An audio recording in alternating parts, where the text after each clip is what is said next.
Class 12 পাশ করার পর মেডিকেলে নিজের ক্যারিয়ার গড়ার স্বপ্ন দেখছেন, কিন্তু রাস্তাটা বেশ কঠিন আর জটিল মনে হচ্ছে, তাই না? একদম চিন্তা করবেন না। আজকের এই আলোচনায় আমরা মেডিকেল সায়েন্স আর আয়ুষ এই দুটো পথের সমস্ত শাখা, স্পেশালাইজেশন আর সবচেয়ে জরুরি প্রবেশিকা পরীক্ষার জন্য একটা কমপ্লিট গাইড ম্যাপ তৈরি করব। দেখুন, ক্লাস 12-এর পর সায়েন্সে ছাত্রছাত্রীদের সামনে মূলত দুটো বড় রাস্তা খুলে যায়। একটা হলো আধুনিক চিকিৎসা বিজ্ঞান, যেটাকে আমরা অ্যালোপ্যাথি নামে চিনি, আর অন্যটা হলো আয়ুষ, মানে আমাদের দেশের ঐতিহ্যবাহী চিকিৎসা ব্যবস্থা। এই দুটো পথের দর্শন আর ক্যারিয়ারের ধরন কিন্তু একদম আলাদা। চলুন দেখে নিই এই আলোচনায় আমরা ঠিক কি কি বিষয় নিয়ে কথা বলবো। আমরা শুরু করব বিভিন্ন বিকল্পগুলো দিয়ে, তারপর নীল আর সবুজ এই দুটো পথ নিয়ে বিস্তারিত আলোচনা করব। এরপর জানব প্রবেশিকা পরীক্ষার প্রস্তুতির খুঁটিনাটি, আর সবশেষে চাকরি থেকে শুরু করে নিজের ব্যবসা গড়ে তোলার সম্ভাবনা নিয়েও কথা বলবো। তাহলে চলুন প্রথমে আমরা নীলপথ মানে মডার্ন মেডিসিন বা আধুনিক চিকিৎসা ব্যবস্থা নিয়ে কথা বলি।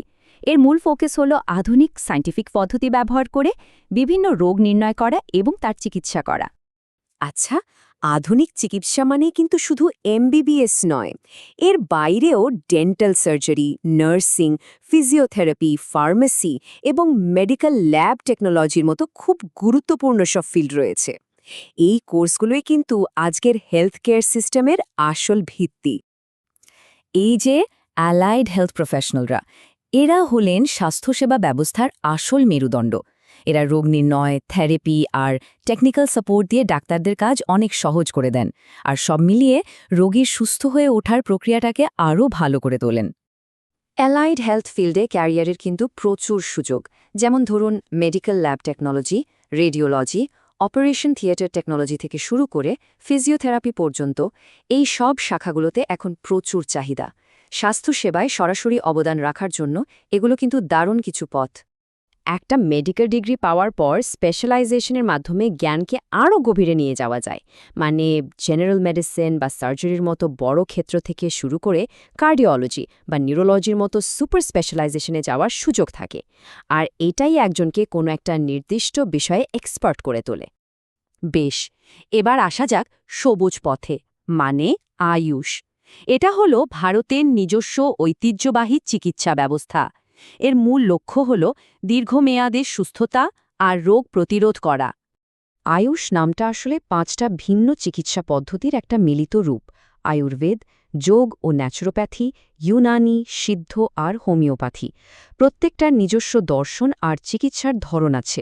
এর মূল উদ্দেশ্যটাই হল লাইফস্টাইল ম্যানেজমেন্টের মাধ্যমে মানুষকে দীর্ঘ সময়ের জন্য সুস্থ রাখা। মডার্ন মেডিসিনের মতোই কিন্তু আয়ুর্বেদ আর হোমিওপ্যাথিতেও পোস্ট গ্র্যাজুয়েট স্পেশালাইজেশন করার সুযোগ আছে। যেমন আয়ুর্বেদে কায়চিকিৎসা বা শল্যতন্ত্রের মতো বিষয়ে এমডি করা যায়। এটা থেকেই বোঝা যায় যে এই ঐতিহ্যবাহী পদ্ধতিগুলো কতটা গভীর। তো কি কি পড়া যায় সেটা তো জানা গেল, কিন্তু প্রশ্ন হলো এই কোর্সগুলোতে ভর্তি হবেন কি করে।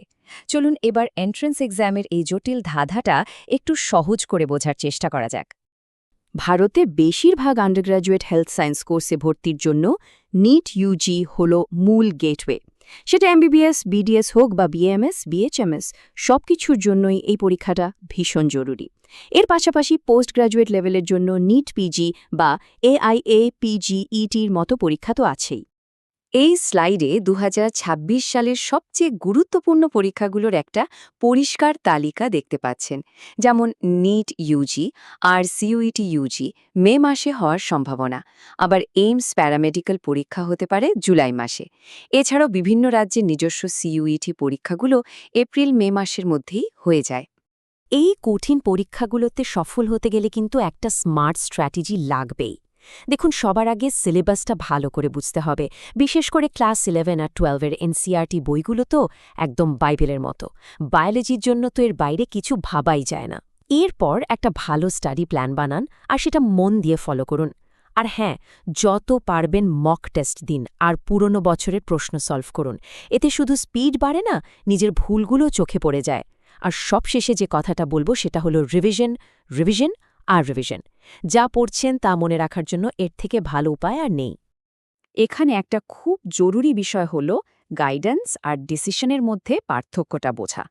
দেখুন, কেরিয়ার গাইডেন্স আপনাকে রাস্তা দেখাতে পারে, বিভিন্ন অপশন আপনার সামনে তুলে ধরতে পারে, কিন্তু শেষ পর্যন্ত কোন পথে যাবেন সেই সিদ্ধান্তটা কিন্তু আপনাকেই নিতে হবে। আপনার আগ্রহ আর পরীক্ষার র্যাঙ্কের উপর ভিত্তি করেই সেই সিদ্ধান্তটা নেওয়া উচিত। ডিগ্রি তো হয়ে গেল, এরপর কি? মূলত দুটো রাস্তা খোলা থাকে। একটা হলো আঞ্জন একটা চাকরি করা, আর অন্যটা হলো নিজের উদ্যোগে কিছু একটা গড়ে তোলা। চলুন এই দুটো পক্ষের ভালো মন্দ দিকগুলো একটু দেখে নেওয়া যাক। চাকরিভিত্তিক পথে একটা স্থিতিশীল আয় আর পেশাগত পরিচিতি পাওয়া যায়, যেমন মেডিকেল সেক্টরে হাসপাতালের ডাক্তার বা গবেষক হিসেবে কাজ করা যায়। আবার আয়ুষ সেক্টরে আয়ুর্বেদিক ডাক্তার বা ওয়েলনেস কনসালটেন্ট হিসেবেও কেরিয়ার গড়া যায়। এটা একটা বেশ নিরাপদ আর গোছানো কেরিয়ার পথ।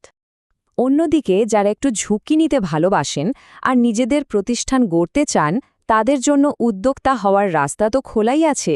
Private clinic, diagnostic lab, digital health startup বা আয়ুষ ওয়েলনেস সেন্টার খোলার মতো প্রচুর সুযোগ রয়েছে, আর এখানে উন্নতির সম্ভাবনাও কিন্তু অনেক বেশি। এই স্লাইডটা চাকরি আর উদ্যোক্তা হওয়ার মধ্যে মূল পার্থক্যগুলো খুব পরিষ্কারভাবে তুলে ধরছে। দেখুন, চাকরিতে আয়টা স্থিতিশীল হলেও সীমিত আর ঝুঁকি কম। অন্যদিকে নিজের উদ্যোগে আয়ের সম্ভাবনা অনেক বেশি, কিন্তু ঝুঁকিও ততটাই। স্বাধীনতা আর স্থিতিশীলতার দিক থেকেও এই দুটো পথের মধ্যে একটা বড় পার্থক্য রয়েছে।